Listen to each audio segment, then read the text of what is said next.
What is important to another person is important. Wouldn't you agree?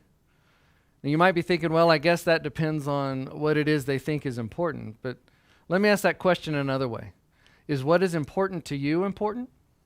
If you don't think so, then I would say it's not that important to you in the first place, maybe. But what is important to God? What's important to God should be absolutely important to us, because we're all sinful, broken, and beyond cure without Christ. There are some things that are important to God that we don't treat as important.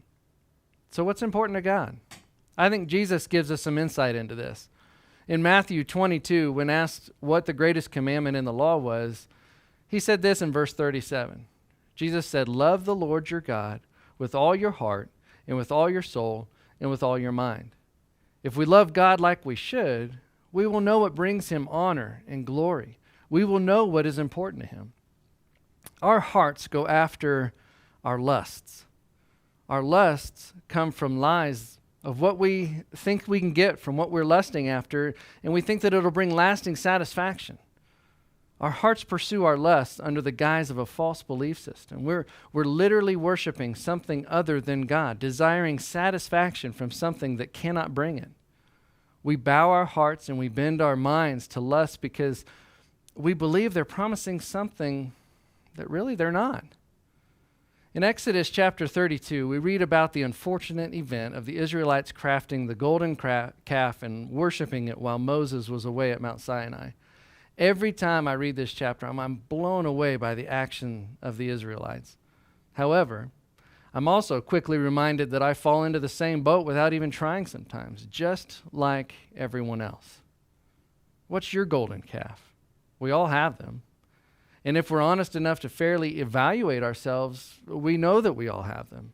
Just like Aaron did when confronted by Moses about the golden calf festivities, we try to justify why we do and think and say what we do. We try to place the blame on our circumstances. We try to do anything we can to deflect and continue the lie that we aren't really worshiping something besides God. Well, unfortunately, circumstances don't cause us to sin. Circumstances simply squeeze our hearts, and what is in our heart flows out. God said in Jeremiah 17:9, "The heart is deceitful above all things and beyond cure," and it's no wonder that we will wander. However, it is when we wander that we must seek reconciliation with God. And in Exodus 32, the Israelites had consequences for their sin against God, but he didn't completely destroy them like he intended to before Moses pleaded for them. And because of the work of Jesus Christ, we aren't completely destroyed because of our sin, like we should be. Jesus' redemptive work enables us to be able to fight our sin and overcome temptation. It empowers us to crush the idols we've created and to destroy the lust that we pursue. So today, in this simple devotion, I ask you the same question I asked myself when reading this passage again.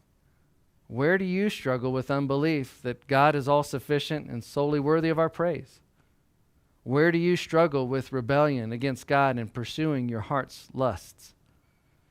Take some time to examine yourself and make things right with the Lord today before we move on.